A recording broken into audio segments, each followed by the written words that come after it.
ایک زمانہ تھا جب لوگ علم حاصل کرنے کے لیے مختلف تکلیفوں کو برداشت کرتے ہوئے کئی مہینوں کا سفر کرتے، خاص طور پر تاریخ کا علم جاننے کے لیے۔ لیکن مسئلہ یہ تھا کہ پوری تاریخ کو جاننے کے لیے وہ کسی ایک شخص کی روایت پر مکمل آنکھیں بند کر کے بھروسہ نہیں کر سکتے تھے، کیونکہ ہر ایک ہسٹورین کی بیان کردہ سٹوری دوسرے ہسٹورین سے مختلف ہوا کرتی۔ جیسا کہ بادشاہوں کے دور حکومت کے اندر ہوا کرتا کہ درباری تاریخ دانوں سے وہ اپنی من پسند تاریخ لکھوایا کرتے،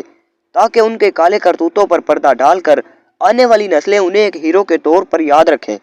پر آج دور بالکل بدل چکا ہے، دنیا بہت ہی تیز اور ایڈوانس ہو چکی ہے، اور کسی بھی شخص کے پاس اتنا ٹائم نہیں کہ کئی سو صفحوں کی کتاب کو وہ ایک واقعہ کو جاننے کے لیے بیٹھ کر پڑھتا رہے، بلکہ اس کی جگہ T V media, social media اور ڈیجیٹل سینما جو کہ آج ہر شخص کی پہنچ کے اندر ہے، خصوصاً نوجوان نسل اپنی تاریخ کو کسی 2-2.5 گھنٹے کی مووی یا ٹی وی سیریل کو دیکھ کر سیکھ رہی ہے،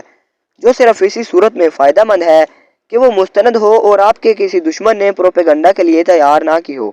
جیسا کہ آج کل بھارتی فلم انڈسٹری میں اس کا عروج ہے، جو سچ اور جھوٹ کو مکس کر کے نسل پرستی اور دیش بھکتی کو ڈال کر ایسی پروپیگنڈا فلمیں بنا رہی ہے جو اچھا خاصا منافع بھی کما رہی ہے۔ لیکن افسوس یہ اپنے ہی لوگوں کو اصل تاریخ کی بجائے فکشنل تاریخ دکھا رہی ہے، اور اس کا مقصد تاریخ دکھانے سے بدل کر صرف ایک انٹرٹینمنٹ رہ جاتا ہے،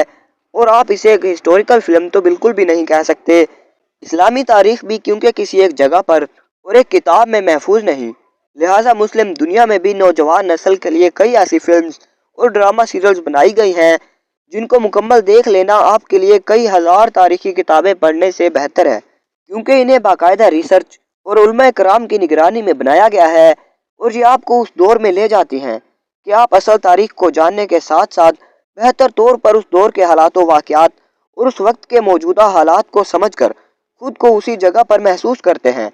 آج کی ویڈیو میں ہم کچھ ایسے ہی منفرد اور مستند ڈرامہ سیریلز کی بات کریں گے جو کہ آج کے ٹائم میں ہر مسلمان اور تاریخ کے طالب علم کے لیے دیکھنا انتہائی ضروری ہے، اور انہیں دیکھ کر ہر مسلمان اپنی تاریخ کو بہتر طور پر سمجھ سکتا ہے۔ تو چلیں سٹارٹ کرتے ہیں۔ پہلے نمبر پر آتی ہے عمر سیریز۔ قطر کی جانب سے بنائی گئی 31 اقساط پر مشتمل یہ منفرد ڈرامہ سیریز ہے، جس میں حضرت عمر بن خطاب کی 18 سال کی عمر سے لے کر ان کی وفات تک تمام واقعات کو فلمایا گیا ہے، جن میں ان کی قبول اسلام سے پہلے کی زندگی، نبی علیہ السلام کا اعلان نبوت، کفار کی نبی علیہ السلام اور آپ کے صحابہ پر ظلم و ستم، ہجرت حبشہ، ہجرت مدینہ، مسلمانوں اور مشرکین مکہ کی تمام جنگیں، صلح حدیبیہ، فتح مکہ اور نبی علیہ السلام کی وفات کے بعد حضرت ابوبکر صدیق کا دور خلافت اور اس میں مسلمہ کذاب سے ہونے والی جنگ، اور ان کے بعد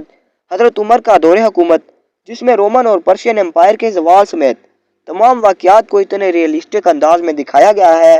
کہ دیکھنے والا خود کو اسی دور میں محسوس کرتا ہے۔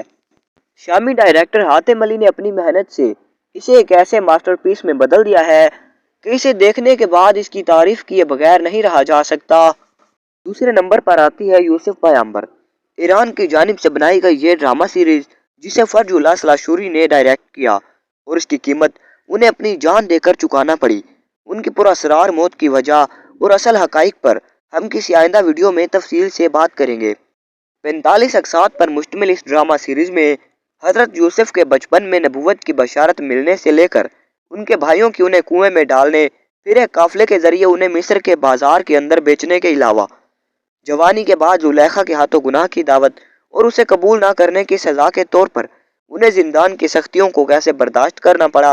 اور بت پرست مذہبی لوگوں نے کیسے ان کی جان لینے کی کوشش کی۔ آخر کار تمام آزمائشوں کے بعد آپ فرعون مصر کے خواب کی تعبیر پیش کرنے کے سبب آزاد ہوئے اور اپنی حکمت عملی سے مصر کو 7 سالہ قحط سے نجات دلائی، اور عزیز مصر کی موت کے بعد آپ کو مصر کی بادشاہت ملی اور آپ نے خدا کے دین کو پورے مصر میں پہنچا دیا۔ آخر کار 30 سال بعد پورا خاندان ایک بار پھر سے اکٹھا ہوا، اور باپ بیٹے کے ملنے کے مناظر کو دیکھ کر کوئی بھی شخص اپنے جذبات پر قابو نہیں رکھ سکتا۔ یوسف علیہ السلام کے صبر اور اللہ پر بھروسے کی یہ داستان ایسی ہے کہ اسے دیکھ کر آپ کبھی بھلا نہیں پائیں گے۔ تیسرے نمبر پر ایران میں بنایا گیا ایک اور ماسٹر پیس ہے شہید کوفہ، جو حضرت عمر کی وفات کے بعد حضرت عثمان کے خلیفہ بننے سے لے کر مولا علی علیہ السلام کا دور اور اس میں پیش آنے والی تمام مشکلات جو بنو امیہ نے ان کے لیے کھڑی کی ان کی عکاسی کرتا ہے،